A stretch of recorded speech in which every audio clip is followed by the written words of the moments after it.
عزیز دوستوں، بزرگوں اور بھائیوں، ہماری زندگی کے اندر ایک اہم پہلو جس سے ہم بڑی تکلیف کا شکار ہو جاتے ہیں اور بعض اوقات اذیت ناک حد تک وہ بات چلی جاتی ہے، وہ ہوتا ہے لوگوں کا باتیں کرنا۔ لوگ ایک دوسرے کے بارے میں تبصرہ کرتے ہیں، گفتگو کرتے ہیں۔ اگرچہ اسلام نے اسے بڑا ناپسند کیا اور غیبت کو زنا سے زیادہ بدتر قرار دیا، لیکن معاذ اللہ ثم معاذ اللہ لوگ پھر بھی اس اخلاقی کمزوری کا شکار ہو جاتے ہیں اور لوگوں کے بارے میں گفتگو کرتے ہیں۔ پھر لوگوں کی وہ باتیں جب ہم تک پہنچتی ہیں، جس کے بارے میں بات کی جا رہی ہوتی ہے، جب اس تک پہنچتی ہے تو وہ شخص بڑی اذیت کا شکار ہو جاتا ہے۔ وہ ذہنی تکلیف میں بھی آتا ہے، کرب میں بھی مبتلا ہوتا ہے، اور بعض اوقات خدا معاف فرمائے تو بعض لوگوں میں مایوسی بھی پھیل جاتی ہے۔ آپ قرآن مجید فرقان حمید کو دیکھیں تو اللہ تعالیٰ نے قرآن مجید میں فرمایا کہ وَإِذَا قِيلَ لَهُمْ آمِنُوا كَمَا آمَنَ النَّاسُ، جب منافقین سے کہا جائے کہ اس طرح ایمان لاؤ جس طرح کے باقی لوگ ایمان لائے ہیں، یعنی صحابہ کرام، قالوا تو وہ کہتے ہیں انؤمن کما آمن السفہاء، ہم اس طرح ایمان لے آئیں جس طرح معاذ اللہ یہ بیوقوف ایمان لائے، ان کی طرح ایمان لے آئیں۔ الا انہم هم السفہاء، اللہ فرماتے ہیں خبردار ہو جاؤ یہی بیوقوف ہیں، ولکن لا یعلمون، لیکن یہ جانتے نہیں۔ انہیں اس بات کی خبر، ان لوگوں کو جو کائنات کے بہترین لوگ ہیں زمین پر، انبیاء کے بعد صحابہ، ان کو لوگوں نے بیوقوف کہہ دیا، باتیں کر دی۔ آپ قرآن مجید دیکھیے سورہ قلم کے اندر اللہ تبارک و تعالیٰ نے اس بات کا بھی جواب ارشاد فرمایا ہے، جب لوگوں نے کہا تھا کہ معاذ اللہ حضور تو مجنون ہے، تو اللہ نے فرمایا محبوب آپ رب کے فضل سے مجنون نہیں ہیں، بلکہ اللہ نے آپ کو خلق عظیم کا مالک بنایا ہے۔ وَإِنَّكَ لَعَلَىٰ خُلُقٍ عَظِيمٍ، لوگ بات کرتے ہیں اور کر جاتے ہیں اور شوق رکھتے ہیں تبصرہ کرنے کا۔ تو میں نے بہت سارے لوگ ایسے زندگی میں دیکھے ہیں جو لوگوں کی باتوں کی وجہ سے اذیت میں آ گئے، تکلیف کا شکار ہو گئے، اور میں اور آپ تو کسی کھاتے میں نہیں۔ حضرت ابوبکر صدیق رضی اللہ تعالیٰ عنہ جیسے لوگ، افضل البشر بعد الانبیاء بالتحقیق حضرت صدیق اکبر، آپ قرآن مجید 30 پارے کی تلاوت میں یہ بات دیکھیں گے کہ جب حضرت ابوبکر صدیق نے غریب غلاموں کو خرید کر آزاد کرنا شروع کیا، حضرت بلال حبشی کو، حضرت عامر بن فہیرہ کو اور کچھ غلاموں کو خرید کر آزاد کیا، تو لوگ کہنے لگے کہ یہ بلال نے کبھی کوئی احسان کیا ہوگا ابو بکر پر، تبھی تو خرید کے آزاد کیا ہے، ورنہ کیا ضرورت تھی اتنے پیسے لگانے کی، کوئی تو بات ہوگی۔ اللہ تعالیٰ نے اس کا بھی قرآن مجید میں اعلان فرمایا ابو بکر نے جو کیا ہے رب کی رضا کے لیے کیا ہے۔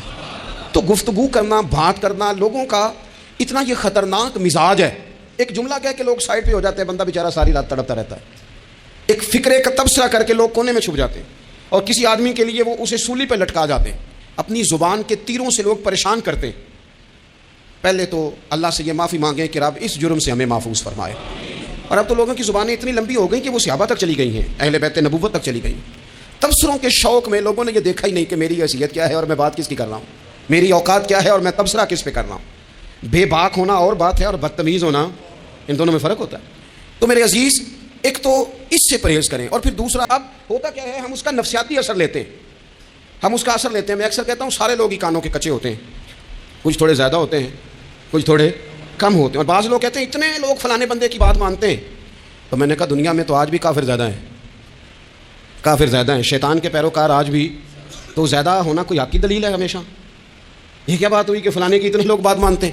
یہاں تو میں نے یہ دیکھا ہے اس معاشرے میں کہ جھوٹے سے جھوٹا آدمی، اس کے بھی فالور ہوتے ہیں، دغے باز سے دغے باز بندہ، اس کے بھی گویوں کے فالور، اداکاروں کے فالور، فلانے کے فالور۔ اس کا یہ تو بھائی انسان کا مزاج ہے، ہر بندہ کانوں کا کچا ہے، کوئی تھوڑا زیادہ کچا ہے، کوئی تھوڑا کم کچا ہے، تو باتیں تو ہوگی، لوگ منہ میں زبان رکھتے ہیں تو گفتگو تو کریں گے۔ اب یہ اثر لینے والے پہ ہے کہ وہ اس کا اثر کس طرح کا لیتا ہے۔ ہمارے ہاں بڑے بڑے سمجھدار لوگ نفسیاتی ہو جاتے ہیں، بڑی بڑی سمجھدار خواتین نفسیاتی ہو جاتی ہیں، میری ساس باتیں کرتی ہے، میری نند باتیں کرتی ہے، مجھے فلانا باتیں کرتا ہے، مجھے فلانا۔ بھائی باتیں، جس کے منہ میں زبان ہے اس نے بات تو کرنی ہے۔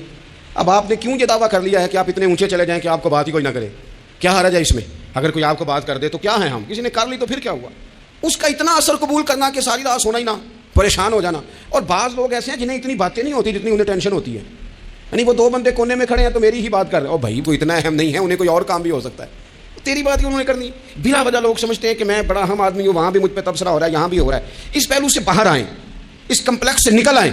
ابن حزم کہتے ہیں کہ مصر میں ایک تاجر بڑا کامیاب ہو گیا تھا، بڑا کامیاب تاجر ہو گیا، تو زندگی میں جتنے لوگ بھی کامیاب ہوتے ہیں ان سے حسد ہوتا ہے، اس سے بھی اس کے ارد گرد کے لوگوں نے حسد شروع کیا۔ اب تاجروں نے پلاننگ کی کہ اسے خراب کیسے کرنا ہے۔ وہ ایک دن اپنے گھر سے نکلا، سفید کرتا، سفید پگڑی باندھ کے باہر۔ اب 5-6 لوگوں نے پہلے سے منصوبہ بندی کی ہوئی تھی۔ ایک صاحب اسے ملے، کہنے لگے ماشاءاللہ آج تو سفید کرتے پر سبز امامہ سبز پگڑی بڑی ہی اچھی لگ رہی ہے. تو ہنس کے کہنے لگا لگتا ہے آپ سو کے اٹھ کے آئے ہیں, پگڑی تو میری سفید ہے. اس نے کہا چلو پگڑی تو سبز ہی ہے, باقی آپ نہیں مانتے تو آپ کی مرضی. وہ آگے بڑھا تو اب چونکہ پلاننگ تھی تو ایک شخص اور ملا. اس نے کہا کیا بات ہے, سفید کرتے پر آپ کا پیلے رنگ کا امامہ کیا جچتا ہے. اس نے کہا یار کو خدا کا خوف کر. ہنس کے کہا کیا ہو گیا, تیری اینک کا نمبر تو نہیں تبدیل ہونے والا ہوا؟ اور بھائی میں نے تو سفید کرتا اور سفید ہی امامہ باندھا ہے. اب 2-3 لوگوں کی دفعہ تو وہ مسکرایا, لیکن وہ ڈھیر سارے لوگوں نے منصوبہ بندی کی تھی. وہ جب چوتھے کے پاس گیا تو اس نے بھی کہا کہ کیا بات ہے سفید کرتے پر پیلے رنگ کے امامے کی. اس نے کہا پیلا کہاں ہے. اب وہ غصے ہونے لگا. اب وہ